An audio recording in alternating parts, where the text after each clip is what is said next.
white people are racist. Every single last one of them, all of them are racist. You uphold a system of racism by literally just being white. It is 2023. 2023. I've been taking 3 different medications because I have 3 different illnesses. So sorry if I sound out of it, but back to what I was saying. This is one of those situations where you're fighting for a cause, you're speaking out about something, but your viewpoints get so extreme that you're now doing what you're fighting against. And do you know what I think? I think quarantine has to be the biggest factor of why we're seeing extreme viewpoints like this. You can't possibly fight racial injustice in this country and then immediately have your opening statement be categorizing and stereotyping a group of people based on the color of their skin. Your resentment toward far-right conservative white Americans does not give you the justification to group white people as a whole. It can't be all, right? I mean, it can't be the white South Americans, the white Central Americans, the white Africans, right? Because that doesn't make sense. It's not nice to call someone racist. We throw that word out to white people so much, it's like, really, it's really not nice. So that video was taken down, I think, or reported, and they had something to say about that. So when I exercise my right to use my free speech as a child on an app for children, suddenly all these adults are up in arms reporting my videos? Do I not have a right to free speech just because it conflicts with yours? Your subjective ideas, I can't express my subjective ideas because you don't agree with them? It's free speech this, free speech that, until it's somebody black, huh? Let's cut the music real quick, right? You and I both know that you're smart enough and old enough to willingly post videos on TikTok about your opinions or whatever you want, right? So don't pull this, I'm a child, you're an adult, take a look at yourself, right? It doesn't work. Ignore the trolls, right? Nobody is saying that you don't have the freedom of speech to speak your opinions on social media. Because we both know that freedom of speech can come with consequences. And those consequences come with criticism, backlash, your videos taken down, and not to mention TikTok's report system is very shitty. And I know all this because for the past 2 years that I've been speaking to my opinions, I've been in the same situation as you. People mass report my videos, they don't think I should be able to have a voice, they report my account, they ban my account, they suspend my account. I've gone through all of it. But I'm not gonna sit here, grab my phone, make a video of myself alone in my bedroom and complain about how my freedom of speech is being taken away. It's the perk of being a small creator on TikTok. Remember, anytime somebody says only white people can be racist, all you have to do is respond with one question. Says who? Only white people can be racist. Says who? Who says that? Who the said that? So let's start with this premise. This idea that there are people who are saying that only white people can be racist. Is that a sentiment that is out there in the world? Sure. The people who believe that are folks that are not well informed about how racism operates. It is generally accepted within critical race scholarship that anyone can be racist if they align themselves with racist institutions of power. That is not a controversial statement.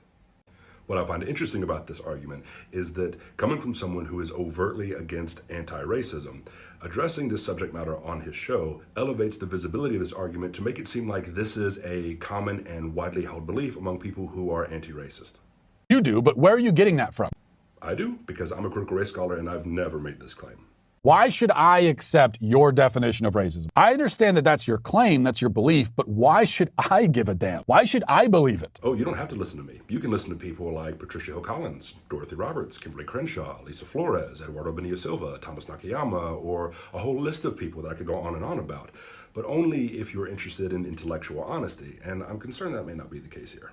I guess if you want to follow up with another question, you could also ask this. Did racism exist 1,000 years ago, 2,000 years ago, 3,000 years ago? Nope.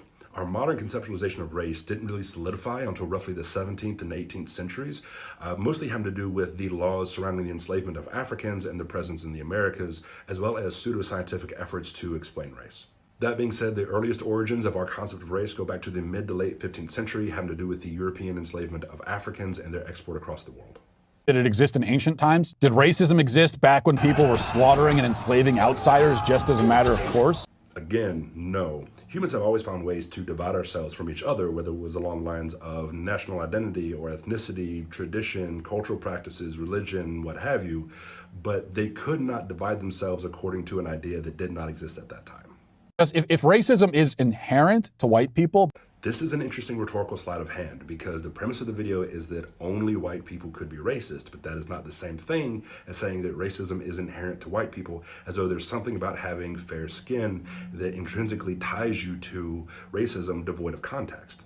because of their systemic power, that it must mean that racism didn't exist before white people as we know them now existed, or before they had this kind of power. So close. Go back through history, you find that the most powerful empires back in ancient times were in places like Egypt and Mesopotamia. Was there no racism then? Once again, for the people in the cheap seats, no. There are other ways to create social stratification and maintain an articulated underclass of laborers, but race was not existent at that time.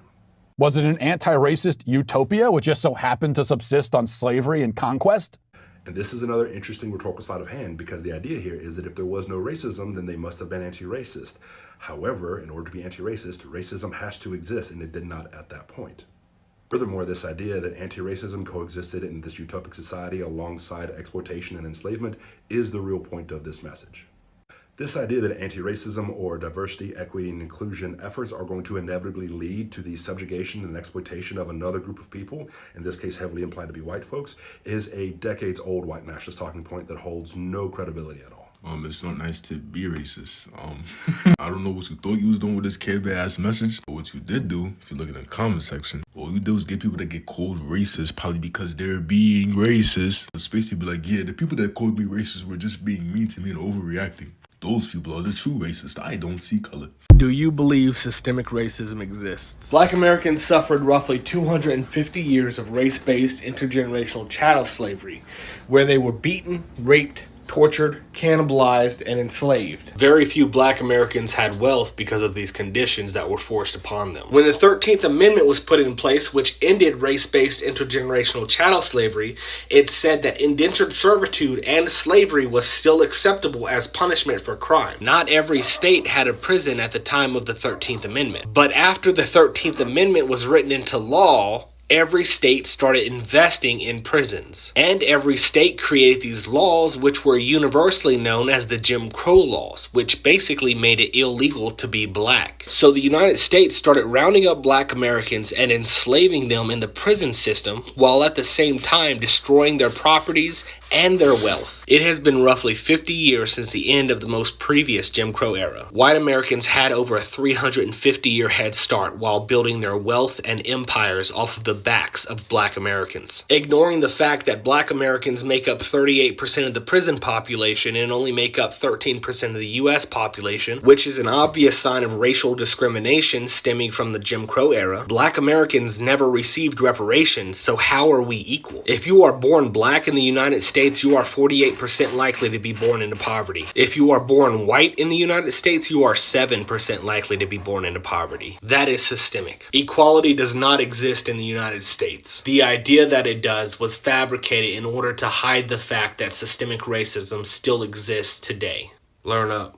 Black Americans were cannibalized by white Americans, believing them to be a delicacy. Have you ever heard of the story of Nat Turner? Nat Turner led the most successful slave revolt in American history. Unfortunately, he was captured and hung in Cortland, Virginia, but not before being tortured. After his murder, he was cut into pieces and his body parts were used for a variety of things. Parts of him were eaten, parts of him were made into belts, purses, grease, oils, and his bones were made into trophies and heirlooms. If you would like to learn more about the cannibalism of Black Americans by white Americans, this book is the one to read. And learn up. Absolutely, white parents are teaching their white children to hate Black and Indigenous and people of color. There is a reason that the largest domestic terrorist threat that the United States continues to face is white supremacists. And that's according to the FBI database. My personal experience with this is that I grew up with a father that was incredibly racist. I have a biracial family and I am the second youngest of 8 siblings. When I was younger than 10, my biological father made me beat my Black older brother with a mop handle while yelling, "Beat that N-word's ass," ass. At first I refused, but then he started beating my ass. And then my brother told me to just do it. My mother eventually remarried after my biological father died. This man was a Democrat and a decent enough guy, but he loved to use the N-word. He would say, "I'm not your N-word." He would say, "They're acting like N-words." Until one day when my younger sister, who is black, broke out into tears telling him that she wasn't okay with it. So what I've come to figure out is that if a white parent is not actively anti-racist, they will teach their children to hate black and indigenous and people of color, whether or not it's intentional. Like this person, my ex-wife thought our child was too young to learn about racism. Children should be children. My daughter is 9 and I have been teaching her about racism for the last 3 years. One of the documentaries that I showed her had graphic images of black people being hung and dogs being sicked on them. My daughter turned to me and said, "Daddy, I understand why mommy doesn't think I should be learning about this stuff now." I reminded her that her aunt's first time being called the N-word was at the age of 8. And I asked her, "Do you think that black children have the option to choose whether or not they learn about racism?" She replied no. So I asked her why white children should have the privilege of not having to learn about racism. Focusing on the comfortability of our white children instead of teaching them about racism does them a disservice because it prevents them from being the best humans that they can be. Although racism makes white children uncomfortable, it makes black children dead. Learn up. Dear white people. Okay, this one is kind of different because I know I make videos that's like teach you all how to be anti-racist, and I'm like addressing different racial things that you all have done to black and other people of color.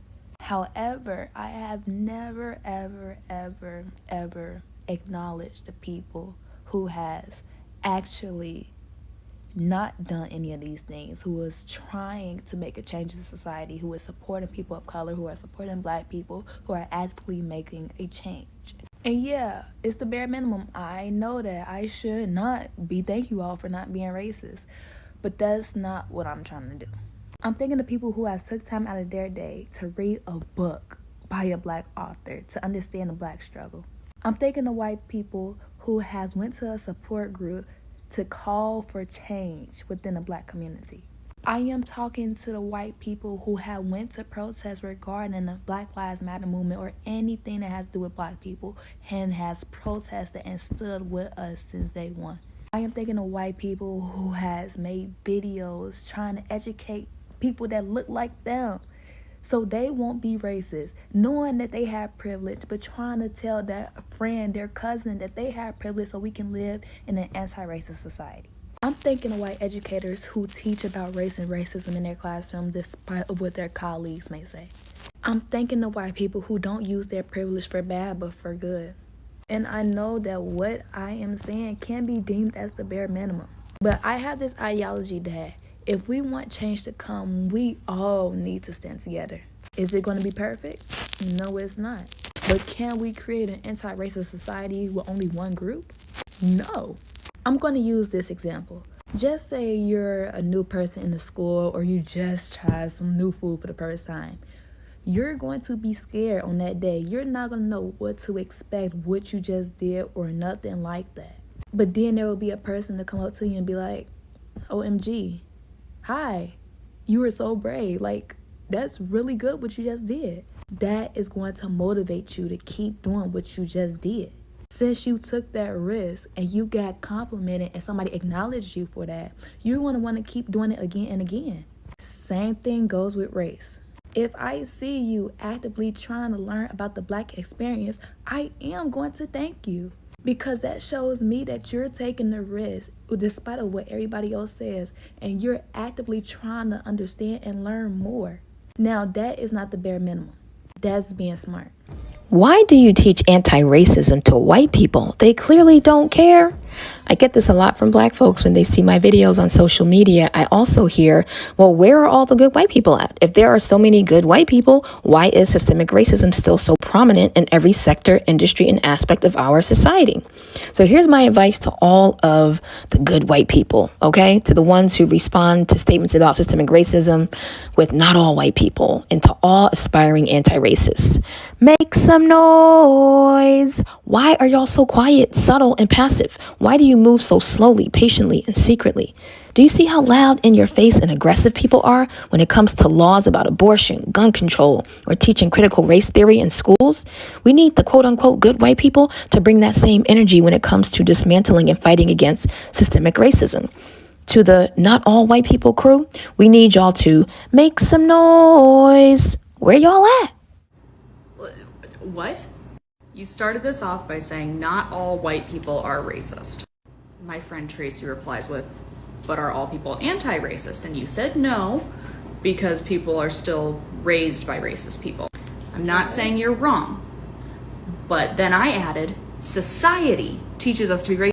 But you are claiming that only weak people are taught by society to be racist. What? White supremacy has been embedded in every single layer of America.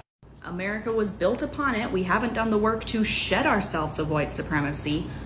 So when you are born in this country, you are taught white supremacy whether you know it or not. The only defense we as white people have against the inherent racism that we are taught from birth, from everything, is learning to be anti-racist. Yes, faceless profile, even you are racist.